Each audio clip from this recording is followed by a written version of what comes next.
Another bad day in here overall for your chips and your semis. We are down in NVIDIA here below 200. 197 is where we ended the day.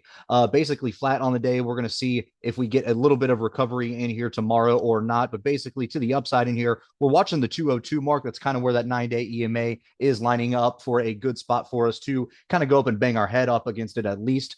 And then outside of that, we are going to be looking at this 212 mark up here. To the downside, though, we have 195 as our immediate support. Outside of that, we're looking right here at this 50-day SMA, which is lining up perfectly with this lower trend line of this overall structure. And that's going to be right at that 189 level. So that is what we're looking at in here for our max pain coming all the way down here. We're going to take a look in here at AMD as well. Kind of same moral of the story in here. Just not a great start to the week in here. 2 red days in a row for AMD, down around 8% or so. We're trading just above 450 here. You can see we're kind of playing with this overall line that we have drawn right here at the 455. So that's kind of what we're looking at. If we can stay above 455, then that's good. Then we're on our way, where there's nothing really to stop us from getting a recovery in here. It's about 480. Anything below 455, then look for 424, and then nothing really to save us until you get all the way down here right around this 400 psych level. Outside of that, we're looking at that high that came back in here of April, which is going to be that 362 mark. So that's what we're looking at in here in AMD. But it's all going to come down to what side of that 455 are we going to set up on, and then are we going to move on that going forward.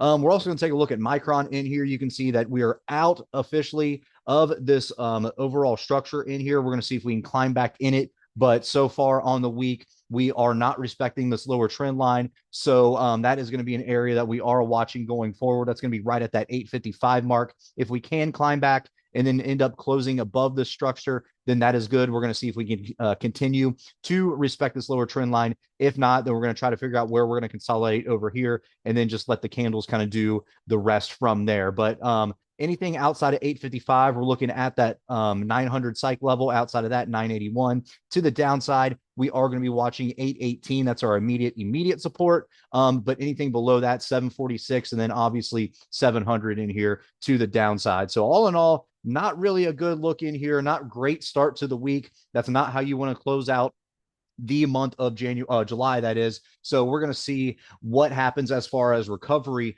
for the next 3 sessions as we go into the end of the month here. But all in all, let's see what happens in here with our overall correlation with the market. I know the NASDAQ has been lagging as well. So we have to figure out how our correlations are all going to start to work together in here. We're going to figure out where those divergences are going to end, and then we're going to see if we can kind of climb back into the good side in here. But all in all, basically, moral of the story is your chips, memory, semis, all of that, it's all dragging, it's all lagging right now. So let's see if we can get some sort of try to catch a bid somewhere down here as we continue throughout the week. So let's see what happens as we close out the end of July here.